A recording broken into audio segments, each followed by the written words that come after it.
Annie, Dave Gobbets last night said, Worldview Tube is one of the few outlets that will even cover this topic. And not just once or twice. We just stay on it. Folks, we've got to generate over 40 grand a month in hard cost. That does not include my salary, my compensation. That's just my hard costs. Today, I have to sit down and I got to write checks to the guys in the control room. These young guys in there, they got bills. A workman's worthy of his hire. And yet these shows all require someone sitting at very, very expensive pieces of equipment producing them. And then the bandwidth bill is like over $8,000 a month to stream out the streaming and the storage of those files so you can watch it for free. So I don't know what to do other than say we need support. Worldviewfoundation.com. We need more donors. And for all we're doing and all we're willing to risk, you'd think we would get them. If you're not supporting us, please consider it. If you are, thank you. Take care.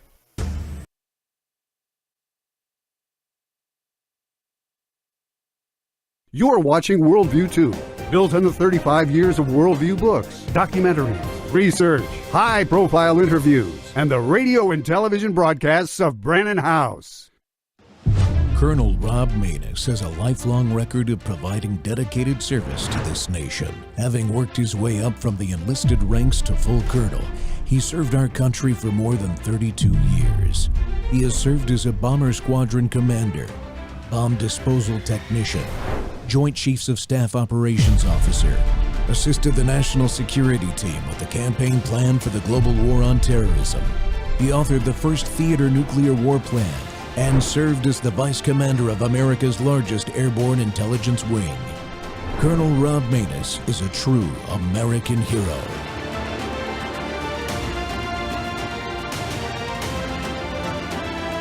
This is Rob Maness Live. I mean, in some sense, I think the Platonic ideal state is a very tiny reasoning model with 1 trillion tokens of context that you put your whole life into. The model never retrains, the weights never customized, but that thing can like reason across your whole context and do it efficiently. And every conversation you've ever had in your life, every book you've ever read, every email you've ever read, everything you've ever looked at is in there, plus connected to all your data from other sources. And, you know, your life just keeps appending to the context, and your company just does the same thing for all your company's data. We can't get there today, but I think of kind of like anything else as a compromise off that Platonic ideal. And that is how I would eventually, I hope we do customization. Artificial intelligence, your own personal demon. Welcome to Training Tuesday. The Rob Maness Show is live on Worldview Tube, our X Spaces simulcast, Rumble, YouTube, Truth Social Plus, Amazon Fire, Apple TV, and Roku. Wow! That was Sam Altman of ChatGPT. His words are worth repeating, and I'll quote it. We want ChatGPT to remember your entire life. The ideal state is a very tiny reasoning model with 1 trillion tokens of context that you put your whole life into. The model never retrains. The weights never customized, but it can reason across your whole life context and do it efficiently. Every conversation you've ever had in your life, every book you've ever read, every email you've ever read, and everything you've ever looked at is in there. Plus, it is connected to all your data from other sources, close quote. The light bulb came on for me when I reached out to schedule today's guest, and he sent me one of the tweets that he put out. This was what he wanted to discuss today. And his comments on Altman's idea with ChatWeegie PT, you know, from the Ouija board, you get your own personal demon who looks over your shoulder 24/7, offering life advice when needed. Who the hell wants this exactly? Close quote. We'll be discussing this plus for where we're at with AI and how it will impact American jobs today and in the future. My guest today is War Room's tech editor, Joe Island, author of Dark Aeon, Transhumanism, and the War Against Humanity. And that's the groundbreaking, I mean, absolutely groundbreaking book revealing the dangers of AI and the intent of many of the people and entities seeking to advance it, like Mr. Altman there. The introduction in Dark Aeon's Amazon page says, quote, like a thief in the night, artificial intelligence has inserted itself into our lives. It makes important decisions for us every day. Often we barely notice, close quote. Joe, welcome back to the Rob Maness Show, sir. Rob, very good to be here. Thank you very much. And you know what? It's been too long since I've had you on. I'm going to have to try to get you to come on the show every quarter because this stuff is going too fast. You're, I think, the best expert to talk to because you're honest about it. I mean, this Altman guy. I do my best to, if nothing else, be wrong truthfully. Well, exactly. Look, nobody's right all the time. I certainly am not. Ask some of the trolls that follow me. They like to find it. Every but September, that's okay. right? Yeah. But honesty is the key, though, especially with this. We got to be clear-eyed about this. Altman's video clip there, when I read that, when I saw it, and I read your tweet the other day when I contacted you, I thought of the words, it is like a thief in the night. Nobody's paying attention at the right level to what's going on. Am I right? It's just like you wrote about. It's in the last maybe 2 or 3 months, it seems like the world has discovered artificial intelligence. It's not that no one was paying attention to it, but I'm seeing a lot more people, especially teachers, and also people who are in the coding industry, right, in the computer science fields, because you are starting to see jobs being replaced by AIs, especially in coding and in customer service. Now, ironically, it's not working out that hot. For instance, there is a fintech company called Klarna, and they made this really big deal about how they were going to replace hundreds of workers with AI for customer service. And the bots just simply didn't work out. And now they're scrambling to get people to come back. And one hopes that the AI won't advance so quickly that suddenly within a year or two, millions upon millions of jobs are wiped out and nobody really knows what to do. One hopes that kind of fumbling approach to all of this will be the norm. And I also think that you have all of these companies who are using the threat of replacement, the greater replacement of humans by AI and robots. They hold this over their employees' heads, sort of like you would hold potential scab labor over a union worker's head, or hold foreign labor over the head of a native worker. I would like to think that by this time in 2 or 3 years, it will be human workers who are really sticking it to the people who are holding this sort of threat over them, saying, with good reason, saying we are not replaceable. But you don't know. I mean, one thing is for sure, most of the big companies have signaled an interest in replacing human beings with AI in white-collar fields and replacing human beings with robots in blue-collar fields. The intent is there. They would if they could. The question is, will they be able to? Can they do it? Is the tech going to be good enough? We shall see. Yeah, I mean, I keep telling people, look, AI at this point, it's a computer program. It's a lot of computers using a lot of data and a lot of electrical power to look at that data more rapidly than we've ever been able to do the things that computers do: bring data in, analyze it, query the data, spit out a answer about queries, those kind of things. And it's got machine learning too, so it can take tasks in its own way, but it's not going to be sentient. And it's certainly, I don't think it's ever going to be to the level where Sam Altman's talking about, in my lifetime anyway. Of course, that's probably shorter than most here. But I'm in my undergrad, I was a programmer, a systems analyst, and designer for computer systems that do this kind of stuff. Very basic back then, but still, you know, it's the same thing, right? Yeah, no, I mean, I do think that it's easy to kind of mystify the whole thing and think of AI in terms of some sort of, uh, science fiction like personality. It's not exactly that yet, but it isn't, as I oftentimes say, this is not your grandpappy's chatbot, right? It's not Yeah. like Eliza. Eliza was really important in its day. That was a computer program that was created by a computer scientist, Joseph Weizenbaum, I believe at MIT in the 60s. And he used the psychologist Carl Rogers technique of eliciting responses from people, kind of like a psychotherapist would do. And a lot of people in this very simple chatbot, a lot of people found themselves confiding into, to this machine. Hmm.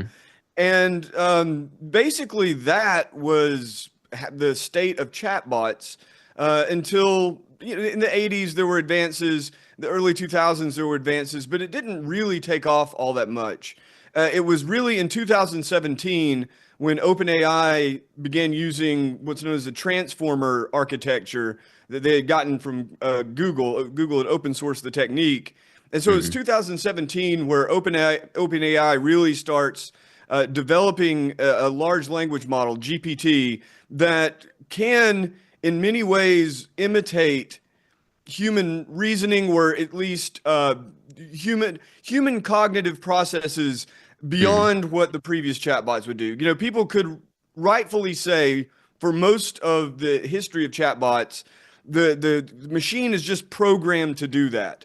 And that was by and large true. There was a little bit of flexibility, but for the most part, there were certain keywords and associations that were hand programmed.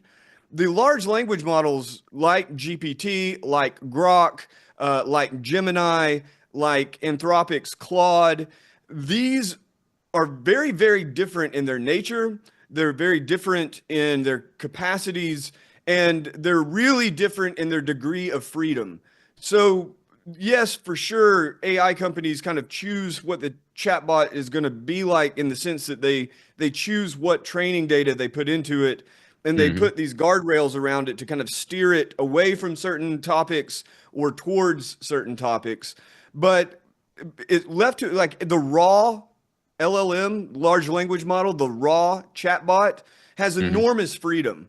And because it's trained on the entire internet, basically, and in every book, basically, and all these social media interactions, it has enormous range as to what it could do, and it just follows its own path.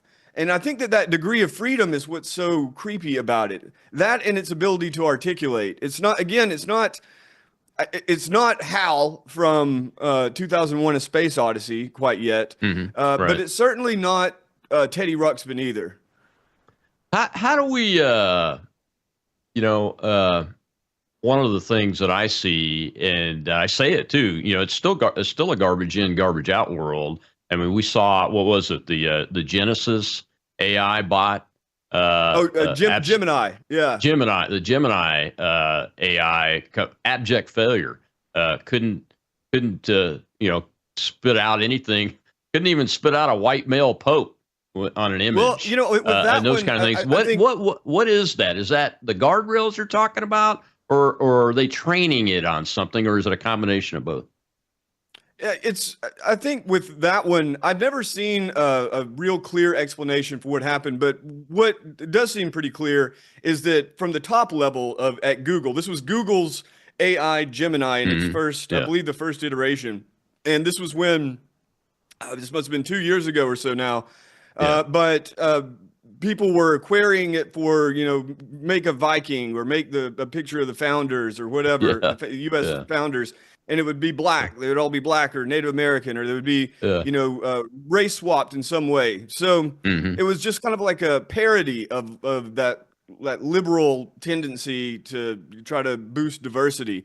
But nobody, I don't think anyone at Google meant for that to happen. They meant for the robot to be, or for the chatbot to be more diverse and race sensitive, right, in its responses. They certainly didn't mean for it to come out like that, and they didn't mean to become a laughingstock because of it. So it kind of shows you how basically, if you want to boil it down to a kind of caricature of what, of the situation, or a parody, what they did is they created a chatbot and said, don't be racist. In fact, be anti-racist. And the result was comical. It was basically like, if the old paperclip maximizer analogy. If you tell a machine, make paperclips, and it begins turning everything into paperclips, and you can't stop it. It's sort of like that. But the thing is that was only a couple of years ago. Now the new model of Gemini, yeah, it's got problems, but it is just leaps and bounds beyond what that one was, especially in reasoning, coding, things like that. So I'll tell you a quick anecdote, Rob. When Meta first started pushing the metaverse, when I first started covering tech for the War Room, and I really thought, because of the pandemic, the lockdowns and all of this, I really thought that virtual reality was going to take off, and that millions upon millions of people would disappear into their own brain stems with VR helmets on their heads, right? I tried some really, really good VR, and that was kind of what gave me this feeling, right? And so I basically, I didn't make any hard predictions, but I basically predicted that this was finally virtual reality's moment, and the metaverse would be a thing. And that collapsed in on itself completely. So it's really easy to be wrong about these sorts of things. I also, though, by the way, I didn't think humanoid robots would be remotely close to as good as they are in as many companies as they are today. So it's very difficult to predict these things. Very difficult. Yeah. Oh, it sure is. I don't want to predict it, but I am using them. I'm using them. We'll talk about that when we come back from this break, Joe. Oh, no. My guest today is Joe Allen, the author of Dark Aeon, and it's a fascinating book. You got to go get it. You can find it on Amazon and at Joe's website on his X account. We'll be right back with Joe Allen.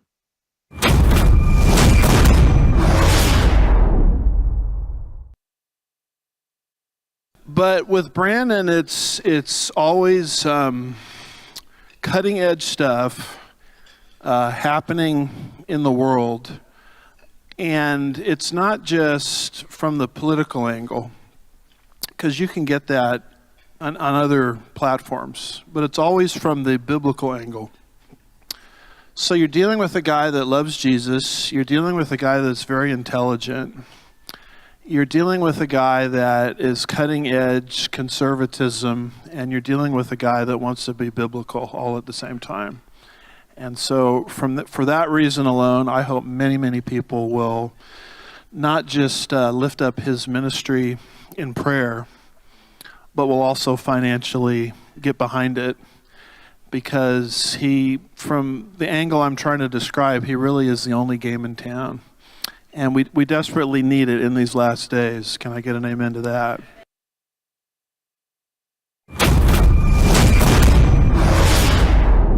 Machines that think for themselves. Artificial intelligence that mimics the human brain and human thought processes.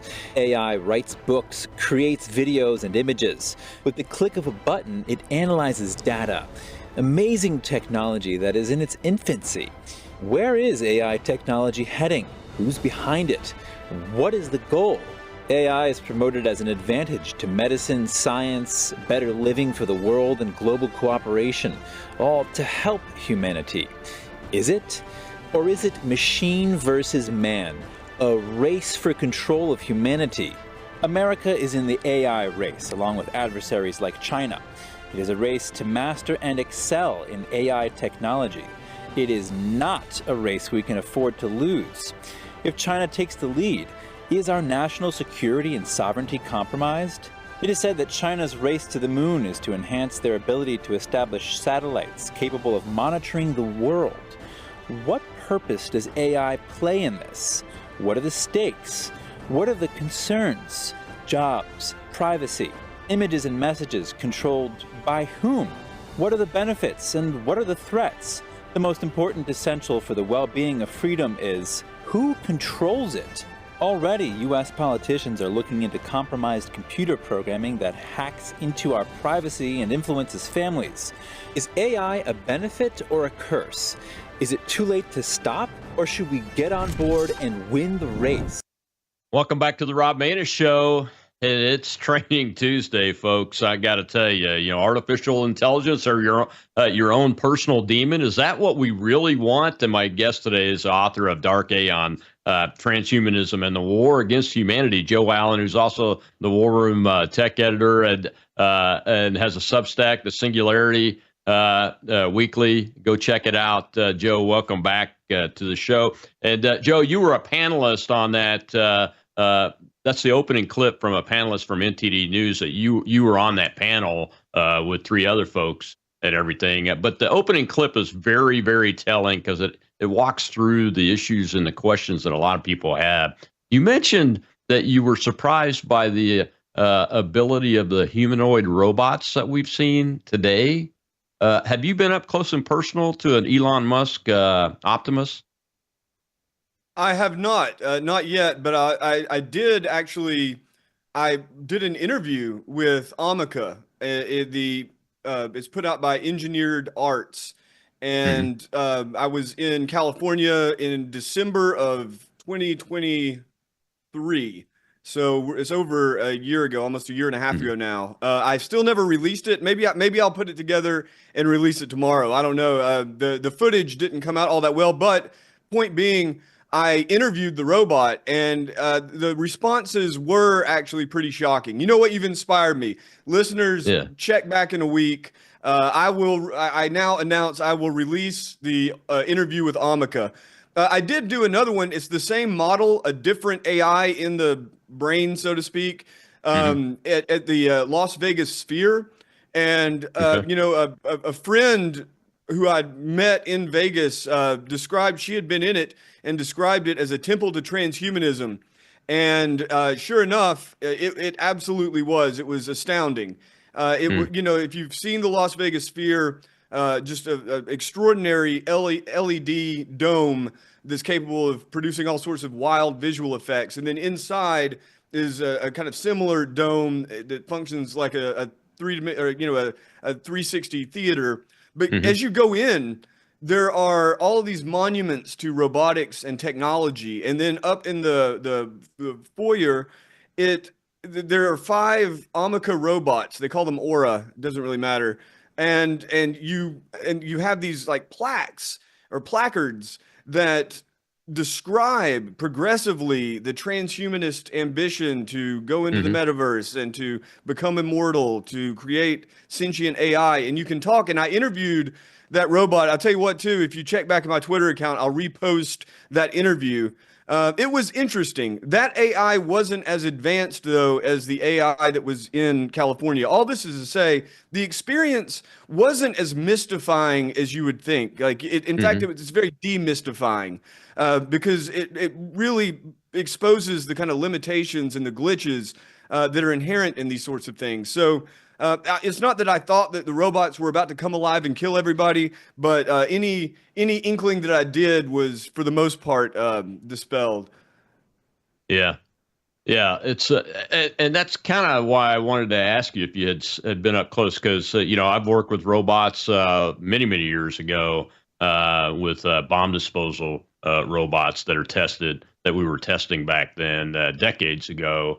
They're still pretty good today. They're pretty good today, but they're basically working on the same type of articulation and those kind of things with a little bit of a mechanical improvement, because we really haven't come that far with appendages and fingers and wrist motions and those kind of things when it comes to that. Although Musk, I think if everything that we're seeing is accurate, Musk has done a really good job at that. And I've seen some other videos, like one of them on a gun range, the mechanical dog videos. It's hard to tell whether those are deep fakes, actual, or a mixture of the two, but it seems like we are moving pretty well. But the brain is what I'm interested in. And you kind of went, oh no, when I said I was using the AIs. Look, Grok is the one I've used the most. But what I've been doing with it is like, there's no better way to test it really for an individual like me, Mr. Average American, than to do things like ask it the question, tell me all about myself, because I'm the one that knows myself. And I can be a gauge up against that model that Altman was talking about, the demon on your shoulder thing that's every single thing. And it's kind of remarkable. I've got a pretty publicly known life, and everything's public record as far as I know. And it's pretty remarkable what that thing cannot figure out. It really is. Which is and also kind of heartening, right? If it did give you like all these accurate descriptions of yourself and all these deep insights that you hadn't arrived at, the creepiness of that would be astounding. Although I know people who say that they are having these sorts of experiences with Claude. When you pay, you get a much better model, access to a much better model, and people who are using GPT. I don't know, because I don't use it at all. I refuse to. It makes me probably one of the worst tech editors ever, I guess, because I only know about what other people tell me. I just something we'll say it's superstitious and leave it at that. But I do think that this let's say it's just going to stay where it's at and barely improve, right? Right. Even then, the problems are already manifesting on a large scale. It's a real big issue in schools. Kids are using it to write their papers, to cheat. They become super dependent on it for answers if they are even trying to learn. And teachers are completely, they're pulling their hair out. They don't really know what to do because there aren't really rules and systems in place. And it's really an extension of processes that have been happening for decades, right? The education system, by and large, has been very poor and has failed kids for a couple of generations now, at least many of them in many schools. And so you already had kind of a rotten environment. And then they brought laptops into the classrooms. Some schools, in my own county in Tennessee, they had an experimental program some 10, 15 years ago where every student was given a laptop and everything was done on a laptop to bring these little young redneck tykes into the future, right? By the way, when I was a teacher, I refused to let any kid pull out a laptop in my class at all, except for one kid who had a broken arm. But every time I'd look over his shoulder, he was on Facebook. So, I mean, that's why I did it. But so this digitization process has been going on for a while. And there are more and more e-learning platforms. And during the lockdowns and the school closures of 2020 and 2021, that really exploded in adoption because kids were kind of, parents were forced to subject their kids to this sort of thing. And then, fast forward just a few years, and you have these advanced chatbots that are good enough for rock and roll. And you have kids who are already kind of pre-digitized and pre-acclimated to looking to a computer as authority and also as a shortcut to whatever solution to any problem they have. And so it's going to have to. There will be schools, I think, that completely ban this sort of thing. And they go back to Blue Book, those paper Blue Book tests, and they make kids write longhand and stuff like that, or use computers where there's no way to have any AI on it whatsoever. But there's going to be a lot of schools that go the other direction. And I'm sorry to say that for all of the positive accomplishments of the Trump administration on AI, it is extremely depressing to watch what's going down. You've got, Linda McMahon pushing really hard to get kids using AI for learning and, blah, blah, blah, AI teachers. You've got the executive order that kind of authorizes the use of AI in the classroom that was just signed maybe a week ago. And then you, of course, had Trump endorsing the Stargate project, which if it's realized, I mean, Larry Ellison of Oracle, who's a big component of that, he also has this vision of a computer system that knows everything about you and is intelligent enough to reason about you. And when I say you, I don't just mean you and me. I mean hundreds of millions of people, including DNA analysis to associate, certain behaviors and tendencies with DNA. So I think that again, if it stays where we are right now, the biggest problem we have is not necessarily yet computers getting smarter. The biggest problem we have is human beings getting dumber. And we didn't need a whole lot of help in that department. And it's just kind of it's accelerating that. It's accelerating human atrophy. And that is an enormous problem that is going to have to be grappled with, especially with kids. But these systems are as bad as they're ever going to be. Right? They perform as poorly as they ever will. So there is the possibility that they will gain a lot more capabilities, that context window that Altman's talking about will expand, that the reasoning capabilities will expand. And the big threat there is, of course, well, you will have companies across the board replacing human beings with AI, and you'll have government agencies doing it. They already are trying, but it's still very, very, very early. Yeah, I agree. It's, I homeschooled my youngest son from 7th grade till he graduated from high school. And I used an electronic system, but it was not based on computers. It was based on real teachers, and teachers actually teaching in the classroom. And it required me to supervise it, even though he had a laptop and DVDs and that kind of stuff and could go do research online. If you weren't there to watch over that and make sure they were following good guidelines and getting the information the way they needed to, that could go off the rails very easily. That's what I see happen during the pandemic. We got to take another break, Joe. When we come back, I'm going to play a little clip from Klaus Schwab about the immortality of your AI. And we got a question from the audience for Joe, and we'll take that when we come right back on the Rob Maness Show.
You have the chance to look forward to a career of 50 years.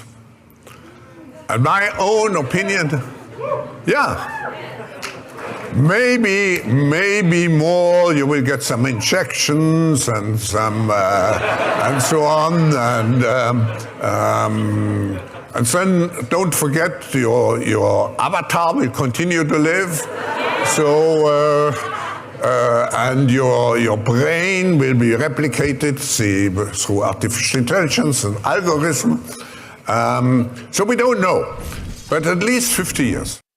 Welcome back to the Rob Maness Show. We're talking about artificial intelligence, and the demon on your shoulder, essentially. And that was dear leader of the world's globalism movement, Klaus Schwab, the World Economic Forum, talking about being immortal, essentially having your brain replicated, your avatar lives on. I mean, they're really deifying this type of computer system, this large language model. My guest today is Joe Allen, the tech editor for Maness War Room and author of Dark Aeon, a book about this very subject, transhumanism and its war against humanity. Joe, before we talk about Mr. Herr Klaus there, let's take this question from the audience. Go ahead, Joe.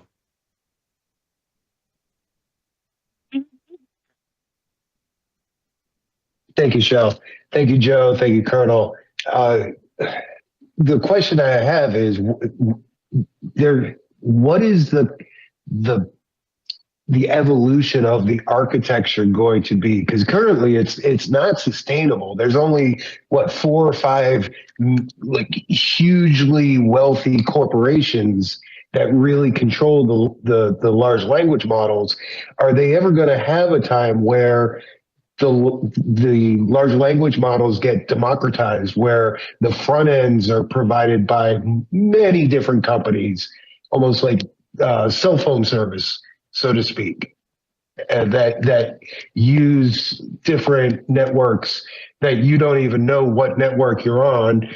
Same thing with AI. You don't know which large language model you're using. You're using this interface. That's a great question, Joe. Yeah, very much so.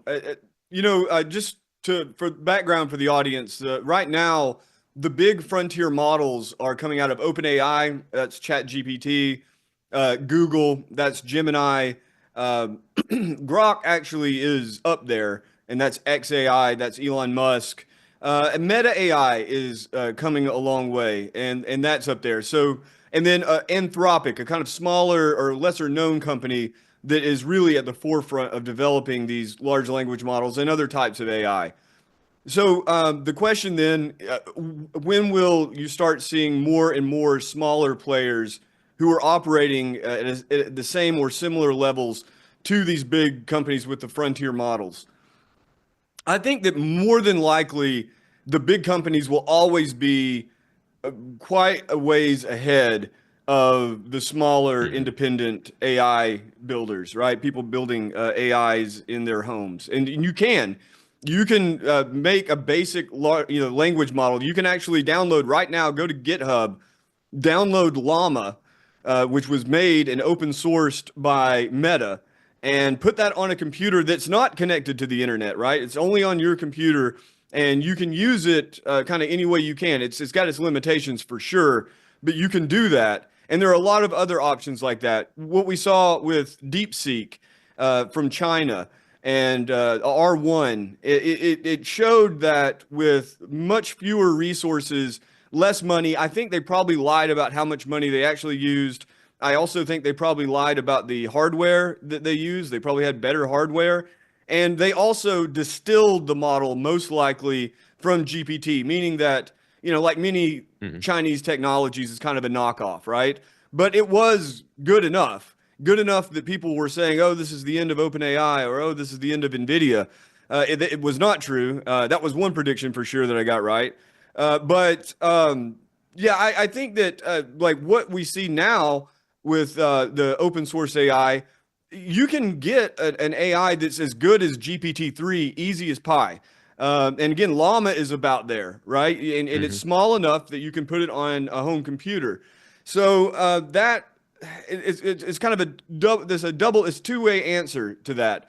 The frontier companies will remain at the frontier. You look at the Stargate project or the data center, the Colossus supercluster being built by Elon Musk and XAI in Memphis. These are massive operations. So nobody's really going to be able to compete with that. Not in the hardware, not in the amount of power, not in the amount of water, and most likely not in the amount of data that they're able to pour into these systems to train new AIs. But at the same time, where it's at now, as it becomes more streamlined and as you have other companies doing similar things that DeepSeek did, small independent startups even, then they're doing that right now. You will see them kind of catch up to where it's at right now pretty quickly, I think. One final point on that, though, the architecture that the caller referenced, this is also going to be really important.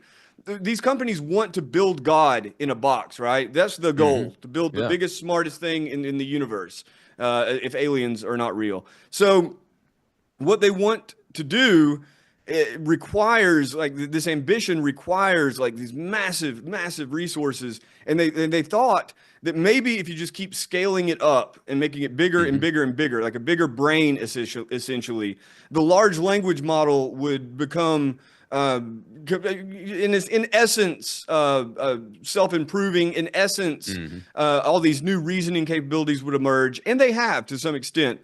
But a lot of others are critiquing this, rightfully so, as an approach, and they believe it's going to have to be some mixture so that these models can't just simply learn from human language, and figure things out, they're going to need other modes. So they're going to need reasoning in physics, and that's what Elon Musk is working on with XAI, to have a machine that reasons from first principles, that reasons from physics. And then also Elon Musk and many others are developing these humanoid robots and other sorts of sensor systems to allow the AI to experience the world, the three-dimensional physical world we all inhabit, and understand that world and begin to reason from that. And so that's something fundamentally different from the large language model. It's not just words, right? It's not just book smart, so to speak. It's getting its hands dirty. And again, it's really anyone's guess as to how fast that will progress. But like some of the most aggressive predictions put that God in a box, that godlike AI, somewhere around 2030, which I'm very, very skeptical of this, but it's at least something to consider, that at the minimum, you're going to have extremely powerful technologies in the hands of a very small number of people. And I think that's probably the kind of reasoning that the people around Trump are feeding him and his administration, that if you don't do it, if America doesn't do it and doesn't build God in a box, then we'll all be talking to Chinese chatbots instead. Well, yeah, I mean, that's what Musk said, too, before he got involved in politics with Donald Trump, wasn't it, when the discussion was going on about, do we actually field this originally? And he was opposed to it, or at least he said he was. I'm not sure he actually ever was opposed to it. But then he changed his mind, so to speak, and said, I'm going to build one, too, because if not me, to counter the dangers of some of these other models that are being developed right now, then nobody else will be able to do it. And that's the same argument that you just said about the government and the Trump administration. Do you think that's where it's coming from?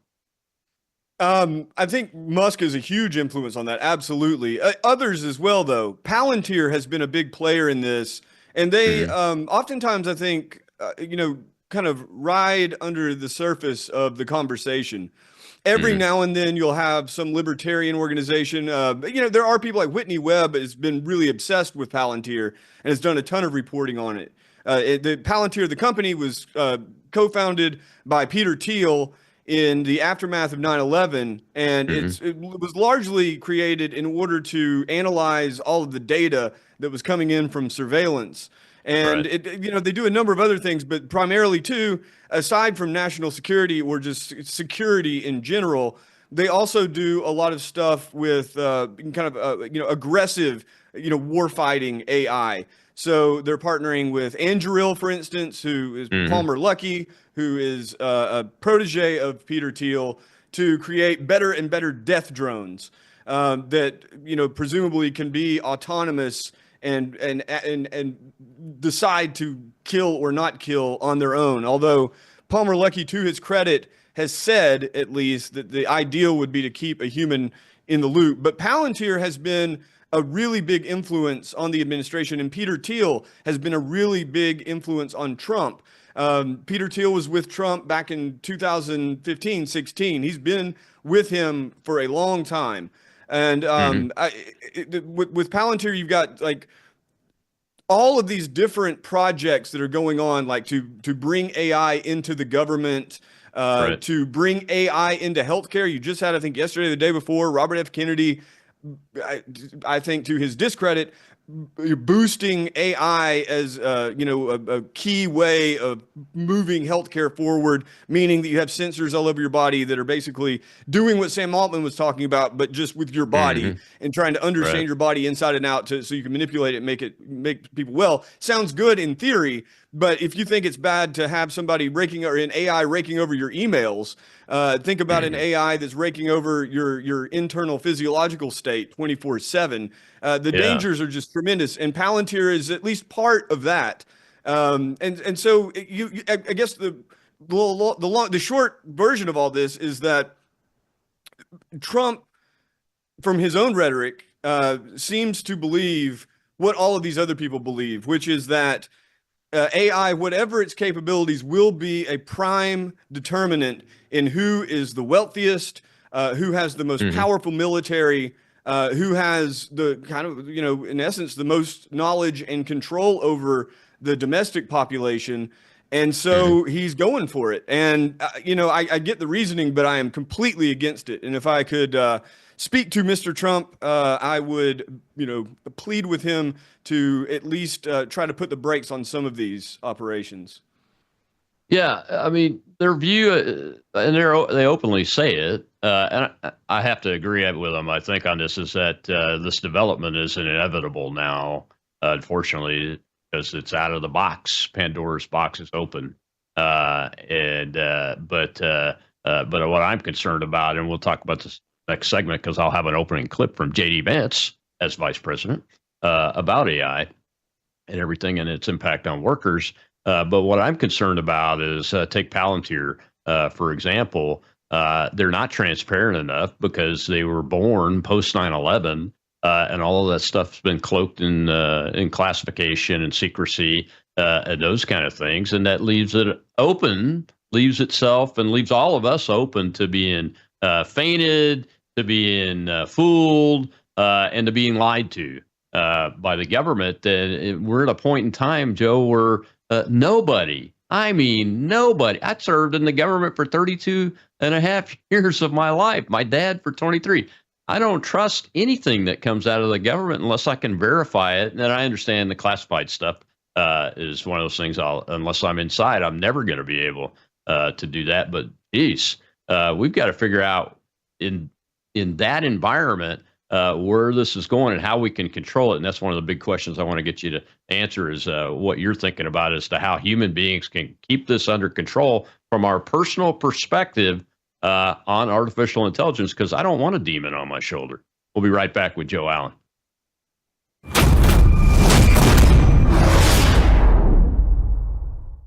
Hello, I'm Brandon House. Would you like to gain access to over 20 years of my radio shows, TV shows, my books? I've written 15 books, and most of those books are ebooks now.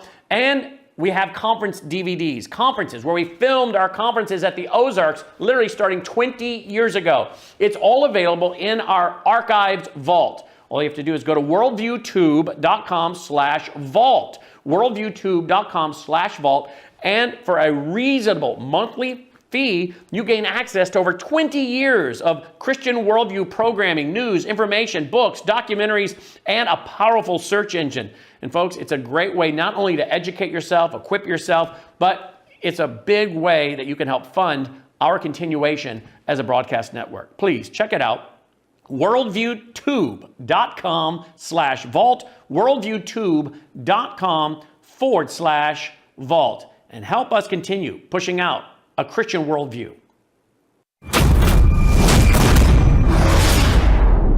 This administration wants to be very clear about one last point. We will always center American workers in our AI policy. We refuse to view AI as a purely disruptive technology that will inevitably automate away our labor force. We believe, and we will fight for policies that ensure that AI is going to make our workers more productive, and we expect that they will reap the rewards with higher wages, better benefits, and safer and more prosperous communities. From law to medicine, manufacturing, the most immediate applications of AI almost all involve supplementing, not replacing, the work being done by Americans.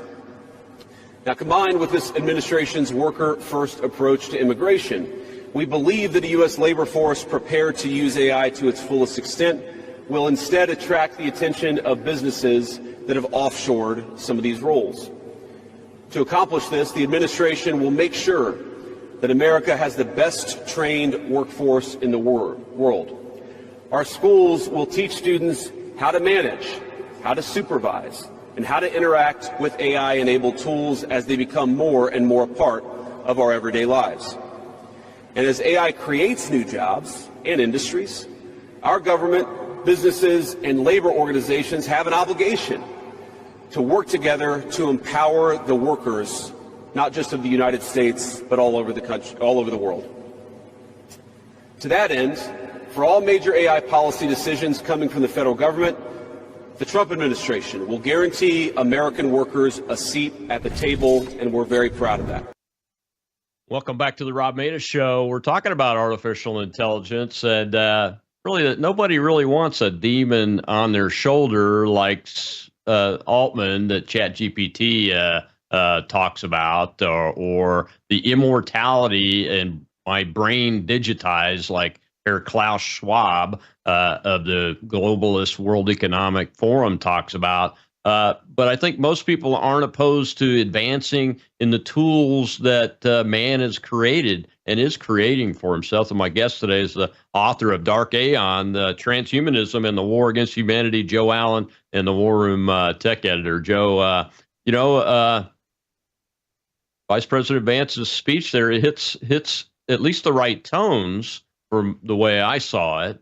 But the bigger picture is how can the American worker, an individual like you or me, sitting at home, think about this developing technology as it's being fielded, jobs are changing, and keep their lives under the control of themselves as a human being.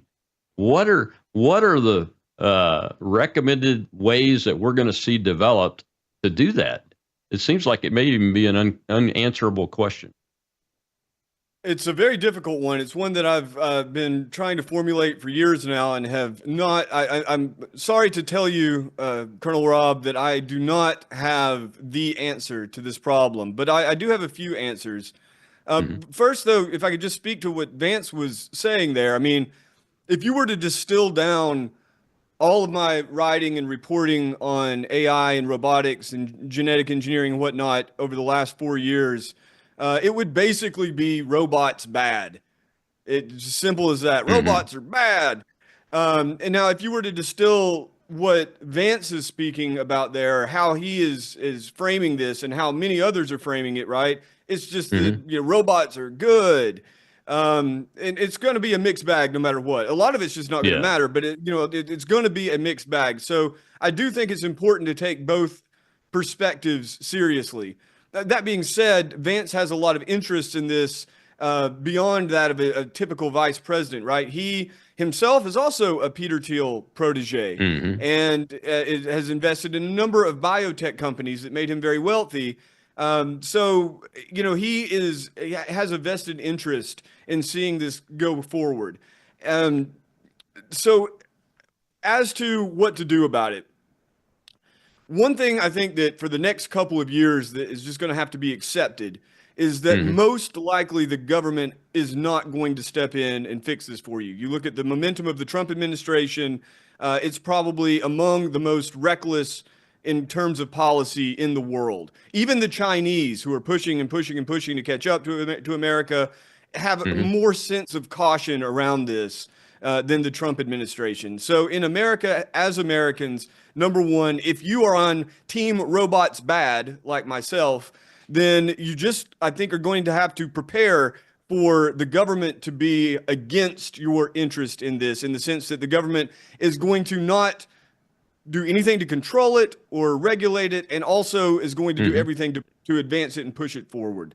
So corporations are going to be a big part of this. Unfortunately, what I see from corporations, so for instance, Sam Altman really unleashed the possibility of a world in which the internet's just full of bots, and most conversations you're having on any social media platform or any kind of chat or any email, most conversations are going to be with bots. He created the problem of human verification. So he also is providing a solution to that problem, and that's in the form of World ID or WorldCoin, in which you have the evil orb. You take a snapshot of your retina, and your biometric data is then linked to your financial data and your government identity, and it's a way to verify your humanness online. Elon Musk doing something very similar with X, so that the verification is intended to be, to some extent, a way of weeding out bots and keeping the conversation human. So there are corporations that are creating this problem, are also corporations coming up with solutions. And I don't think that the mark of the beast orb is going to make life better or more pleasant for most people. So there's another option, though. And I think that on the personal and on the communal level and on the institutional level that we can control, there already are lots of people rejecting this. You see this movement of like free range childhood and digital free childhood. Jonathan Right. Haidt is a big proponent of this, and others. He's a big lib, but he's good on this. And you I think are going to see a lot of schools, a lot of parents, a lot of communities that say we don't want to be lab rats in this experiment. And right now in America, you're free not to. That means you're going to miss out on the benefits, the supposed benefits, but you also don't have to worry about the detriments. That being said, and same with your company, right? That the company I referenced before, Klarna, they're a good case in point where you might be enticed to start firing your workers and bringing on AI, and the system is all full of glitches and not really better than humans. So, or it could go the other way. But on that level, if you have control over that, you can say no. Just like during the pandemic, we had to learn to say no, and I think this is one of those opportunities. But you're going to have to also live in a world where other people are saying yes, where other people are, in fact, submitting their entire lives to the kind of one-man surveillance state that Sam Altman's talking about and creating AI clones. You're going to have to deal with in the coming decades. I guarantee you're going to have to deal with very awkward encounters with people who have dead loved ones in digital form that they interact with perhaps on a daily basis. And maybe you have to sit there at Thanksgiving dinner with dead Uncle Fred on screen, or maybe robot dead Uncle Fred sitting there and chatting it up about life in the early 2000s. I think that is something that the best way forward right now, because I do think that it's possible in the next couple of few years, after there are some real disasters that are caused by AI, the governments are going to be a lot more keen on bringing it under control and putting hard caps. Maybe it'll happen before, but I think it'll be after a disaster that happens. Up until that point, I think the best thing to do is just to simply recognize that even if the AI isn't getting better, the adoption is going to continue to spread. But most likely the AI is going to get better. Maybe not that exponential takeoff that leads to a singularity, but it's going to get better. And so how do you live in a world in which people are cyborgizing themselves and cyborgizing their children and cyborgizing their companies, so that all the culture around you becomes like this deep enmeshing of human beings and human souls with machines? I think we already have a good taste of that with smartphones and social media. We already kind of have a sense of where that goes. And I think it's very, the way I conceive of it, Rob, is it's just like if your country was taken over by Muslims, or if your country was taken over by Marxists. You might be able to eke out an existence kind of in the shadows of that. And in a lot of places people do.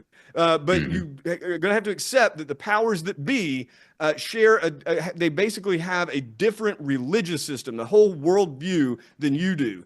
Right now, they're talking about AI as a tool, and they're talking about AI as a teacher. More and more, they're using AI as companions.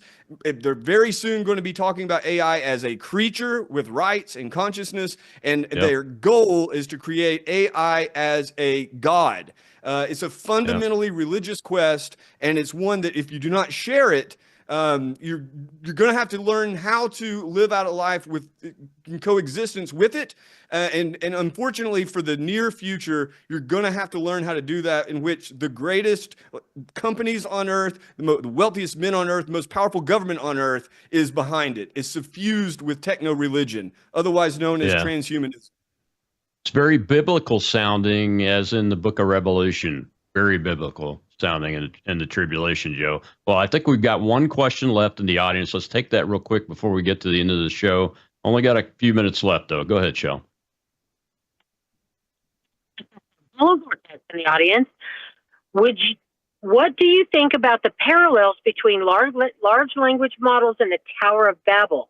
In Hebrew, Babel is linked to the verb balal, which means to confuse or to mix or to confound. Seems apt for the evolution of psychological warfare that will soon take place. I think that is a fantastic observation. Others have made this observation. I think the more people kind of use these religious resources to make sense of this. I really do believe that if you don't go crazy with it, that these parallels are really important to understanding where we're at and where we're going. So with the Tower of Babel, all these cultures, they try to build a tower to heaven, and there's kind of this implicit like one language, right? Large language model. And everyone can basically communicate, and humanity gets too big for its britches, and so God separates everyone into different peoples, different tongues. You also have parallels, for instance, with the beast, the image of the beast that is able to speak in the book of Revelations, and people are forced to kind of bow down to it and take a mark of its name. I'm not a biblical literalist, nor am I a minister, nor am I a religious zealot, but I do believe that these stories symbolically are absolutely true. And that the depth of that, however one actually approaches this, I think the depth of it has to be reckoned with, that what we're witnessing is a profound cultural shift of biblical proportions. And if the technology does continue to improve and improve and improve, then we're talking about a technological shift of biblical proportions. And one thing I do believe quite literally is that the highest calling one can have is to devote oneself to God and devote oneself to others. And that is just beginning with that core. I think the best way to respond to the problem of technology, just like it's the same to respond to the problem of evil people and the vicissitudes of nature. So yeah, that's my answer to that. Tower of Babel is a superb way of understanding where we're at. Well, thanks, Joe. I appreciate you coming on, man. We'll have to do it sooner this time because things are moving fast, and I agree with you. Follow God, read, study, be ready, prepare, and act. That's what we have to do in order to make sure that we and our families can get through this and into the future. We'll see you tomorrow. It's Whistleblower Wednesday, and Tom Renford talking about anthrax vaccines and what hasn't been done for those folks that needs to be done. I'll see you then on Worldview Tube.